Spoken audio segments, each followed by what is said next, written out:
como una casi un tema de ciencia ficción por la omnipresencia del gobierno, ¿no? Entonces me interesaba ver cómo veías vos la situación esa de la oposición perdiendo escena política, perdiendo votaciones en Congreso, perdiendo en la instalación de temas, perdiendo en la por supuesto en las yo creo que visto, digamos, desde un ángulo distante, como para entender todo el fenómeno, a mí me parece que es una consecuencia directa de una estrategia del gobierno, que es un gobierno, como ha declarado en las últimas semanas, cuando por ejemplo justificaba la estatización de las acciones de Repsol, que dice, bueno, ¿por qué el 25 de mayo y no el 24 de mayo? O sea, la idea del posibilismo, o sea, se hace lo que se puede, la revolución se hace cuando se puede, el cambio se hace cuando se puede. Entonces el posibilismo está guiado por, en este gobierno, como en anteriores etapas, por una agenda que va marcando la calle, va marcando la opinión pública. Entonces miran las encuestas, ven qué humor hay sobre determinados temas y se toman decisiones que no tienen, no responden a un programa de gobierno, porque en la Argentina, por la crisis política y la crisis de los partidos que no debaten programas, los gobiernos gobiernan sin mandato, no tienen mandato. O sea, si el Frente para la Victoria hubiera dicho para la campaña del año pasado, la presidencial, que iba a estatizar Repsol, probablemente sectores de opinión que votaron al gobierno no lo hubieran votado, hubieran elegido otra opción. Estoy hablando de que el número de Cristina presidente se alimenta de una porción importante del voto independiente.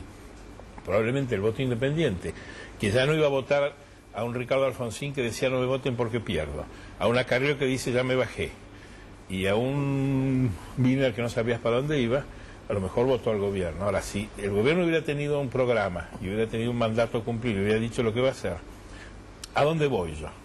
A que desde los últimos 2 años, todas las grandes batallas legislativas del gobierno donde se atribuye grandes votos, en realidad está aplicando proyectos que eran de la oposición, concretamente de la oposición radical o de la Alianza. La ley de medios se hizo para De la Rúa. La ley de estatización de los fondos de pensión era un proyecto radical. Los peronistas habían privatizado las pensiones. Aerolíneas, quien quería estatizar aerolíneas es el radicalismo. La oposición, te digo, radicalismo más frepaso. La ley de estatización de YPF, no hay ley más radical que esa. Sí. Olvídate que la privatización de YPF en el año 92 se frena durante varias semanas por una acción legal del senador Berongaray en Nueva York. O sea, son proyectos de la oposición, que son proyectos que tienen consenso social. Y el gobierno los desarrolla, no solo porque es su conveniencia, yo no voy a discutir cada medida, habría que analizarla, cada una tiene sus razones, pero la verdad que está llevando al Congreso y haciendo aprobar proyectos que la oposición desde hacía 10 años reclamaba. Para mí eso es una expresa la situación política, expresa cómo gobierna el gobierno y el desconcierto de la oposición, porque si yo presento durante 10 años proyectos para estatizar YPF y fracaso, y un día el gobierno que lo había privatizado y que sostenía la privatización viene y me lo vota, me deja a la oposición la dejan sin argumentos, tienen que oponerse con mala conciencia, sí, por las formas. Pero yo veo otra consecuencia, además de esa que vos decís. Es una estrategia del gobierno muy inteligente, acertada, porque va logrando... Muy eficiente, digamos. No, y logra la sensación de que le gana a los demás. Pero claro, le gana aplicando el proyecto del otro. Sí, pero además de eso, que es... eso se puede constatar fácilmente preguntándole a cualquiera de los líderes parlamentarios del oficialismo que se va a votar dentro de 3 meses. No tienen ni la menor idea porque probablemente no la tengan los ministros del gobierno tampoco. Eso que es en algún sentido una especie de efecto de fábrica, podríamos decir, del gobierno de Cristina, también implica una fortaleza muy grande, que es, por un lado, la que vos mencionaste, que deja sin agenda a la oposición, porque no te podés oponer a lo que vos defendiste durante años, pero además son todas medidas con las cuales acrecienta poder el Estado y en este caso el gobierno. Esos gobiernos... Antes de Cristina, YPF no estaba donde está ahora. Antes de Cristina, el ANSES no tenía los fondos que maneja ahora, etcétera. Son todos acumulaciones de poder que consiguió el gobierno de Cristina, usando probablemente la agenda de la oposición, pero el sentido de eso, ¿qué es? No es que el peronismo cambia y entra en contradicción, que es obvio en la política entrar en contradicción. Esas medidas que reclamaba la oposición durante 10, 15 años expresaban el consenso mayoritario de la sociedad, lo que yo suelo llamar la agenda del frepaso. La agenda del frepaso, que son los 5 millones de votos de Bordón del 95, expresaba lo que el gobierno Kirchner ha ido realizando. Esa agenda que había inventado Alfonsín, el que inventa en la Argentina la idea de que había un modelo neoliberal del consenso de Washington, era Alfonsín para combatirlo a Menem. Él inventó esas palabras. Bordón tiene esa cantidad de votos, ganan con Mejía en el 97, ganan con De la Rúa en el 99, y este gobierno incorpora todo el frepaso. ¿Por qué? Pero en la inteligencia de que la sociedad, la burguesía argentina, apoya esas consignas, que no eran las consignas del peronismo privatista. No, de ninguna a la manera, gente le gustaba Aerolíneas Estatal, vuele o no vuele, le gusta Aerolíneas Estatal. ¿Vos crees que estatizando YPF va a haber más nafta? No, de ninguna manera. No sé si no va a haber nafta, me parece que digamos. No, pero que además esto es un expediente de cobro de pesos, es una pelea entre dos accionistas. Claro, por una... Lo que yo digo es, no necesariamente va a haber más nafta ni menos nafta. Claro. Ahora, probablemente las aerolíneas privatizadas andaban con la mona, los fondos de pensión, nadie creía que fuera a cobrar una jubilación muy grande porque los costos de administración de los fondos eran altísimos, y era un sistema que los propios tipos de fondos de pensión, acordate, se estatizaron y nadie se quejó. Sí. Y además no hubo nunca una manifestación en la Plaza de Mayo contra eso, ni hubo legisladores que se rasgaran las vestiduras por defender los fondos de pensión. Eso fue uno de los casos más insólitos. No es que anduviera bien en la estructura de medios en la Argentina, o sea, son todas medidas que la sociedad ha reclamado, que no habían sido satisfechas, y sobre las cuales va armando un sistema como es el peronismo, que nunca se identifica con una ideología ni con unos principios políticos.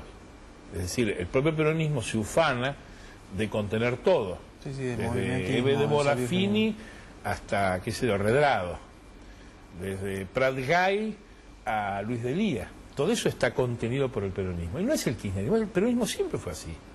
Con Menem, que era Adelina de Viola, y Luis Prol, que había sido un dirigente montonero que te manejaba el precio de la nafta desde YPF, porque era director de Estado de YPF. O sea, el peronismo tiene una estructura, es más un sistema de gobierno que un partido político, es un sistema tribal de jefes que conciertan en cada era qué es lo que conviene más para mantener el poder, cuyo objetivo es retener el poder.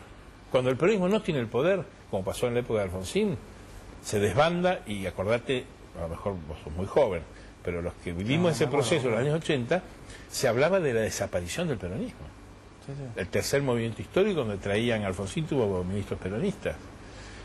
Cuando vino la alianza, acordate, el frepaso que llamaban el mepaso, que era toda la corrida del peronismo no menemista que se alía y se asocia y hace un gobierno con los radicales. Es un gobierno de peronistas y de gorilas, porque no hay nada más gorila que un radical. Y había peronistas de identidad insospechable como Chacho Álvarez, que era la identidad andante del peronismo. Entonces, y bueno, ¿cuál es el objetivo de un gobierno que no tiene una identificación ideológica? Mantenerse en el poder. Entonces, y hay que hacer todo lo que sea necesario para mantenerlo. Esto está en la naturaleza de la actividad política. Yo no creo que haya que quejarse, es así. No, lo hacen todos los gobiernos del mundo. En ese sentido es que yo hablo de la eficiencia de ese sistema, capaz de mantener un es una eficiencia a los propósitos de un gobierno. Hay que ver si después en el tiempo. Para el país no sabemos todavía. No, porque lo Por va a lo pronto juzgar para la historia. ellos, para el gobierno que, digamos, a sí mismo se llama Frente para la Victoria. No, nunca disimularon que su fin último era No, ganar y quedarse. Nadie quiere perder en política. No, por eso, Nadie quiere pero... perder. Ahora, yo creo que esto Pero hay que ni siquiera entenderlo. era para una transformación, digamos, Esto era para hay que ganar. entenderlo desde la crisis política, desde la crisis que es la debilidad de todos los actores de la política, de los políticos, de los empresarios, de los sindicalistas, en una sociedad que quedó destruida hace 10 años después de la crisis del 2001 y que no ha podido reconstruirse en ninguna institución. De hecho, los partidos políticos ya no existen. No, Es decir, la selección de candidatos por lista única, por autodesignación, por designación del familiar o por pertenencia a una organización de mesa chica, ha vaciado la vida política. Sí, sí. Hoy día te diría que podés lograr mejores mandatarios sorteándolos en la sociedad que atendiendo a lo que los políticos proponen. Porque acá, si vos sos familiar de él, sos candidato. Sí, sí, la endogamia de la clase política es... Y eso ocurre en alarmante, el peronismo y ocurre en el radicalismo, con un Ricardo Alfonsín que hizo campaña imitando a su padre. Sí, sí. O sea, usaba hasta los mismos trajes, No, para decirlo... la misma oficina, para decirlo decía con las mismas malicia, cosas. Para decirlo con malicia, compiten el hijo de Alfonsín, el hijo de Macri y la esposa de Kirchner, digamos. No recuerdo otro momento de una Claro, pero endogamia... el hijo de Macri no nombra a su padre, más bien dice que se peleó. No, ahora sí, Macri pero grande bueno. se peleó con el hijo porque decía que no tenía Por que eso estar en la decía, política. para ponerlo con maldad. No, digamos. pero ese es es un dato que es importante, es la política argentina. Sí. Ahora, ¿alguien quiere superar eso? Los partidos no quieren. Cuando vos hablás con los jueces electorales, los camaristas que miran esto con preocupación, porque en cualquier momento va a haber un cromañón electoral. Porque lo bueno de la Argentina, lo bueno de la sociedad argentina... Ya lo hubo, ¿no? 2001 es eso. Claro, no, el cromañón es que gobierne alguien que no ganó las elecciones. En la Argentina no se ha dado el caso de México, por ejemplo, o de Estados Unidos. Es decir, Sí, Kerry sí. le ganó a Bush. Sí. No, bueno, Dualde no la ganó. No, Gore le ganó a Bush. O sea, y gobernó. Bueno, Dualde fue por la ventana, entró por el Congreso. Pero en Argentina no se ha dado el escándalo de países como México y Estados Unidos, donde gobierna el que probablemente perdió. En Estados Unidos seguramente perdió, porque fueron a la corte y le había ganado Gore a Bush y ellos entregaron el escrutinio. Eso en Argentina no ha pasado. Hasta ahora, quien gobierna es el que salió más votado, y lo que el más votado más o menos expresa la opinión o la tendencia general de la sociedad. No hay una contradicción, pero en algún momento va a ocurrir. Con todas estas jugarretas de elecciones, donde todos los años, en cada 2 años, se cambia la ley electoral. Y comentábamos antes de comenzar contigo que van a cambiar de vuelta.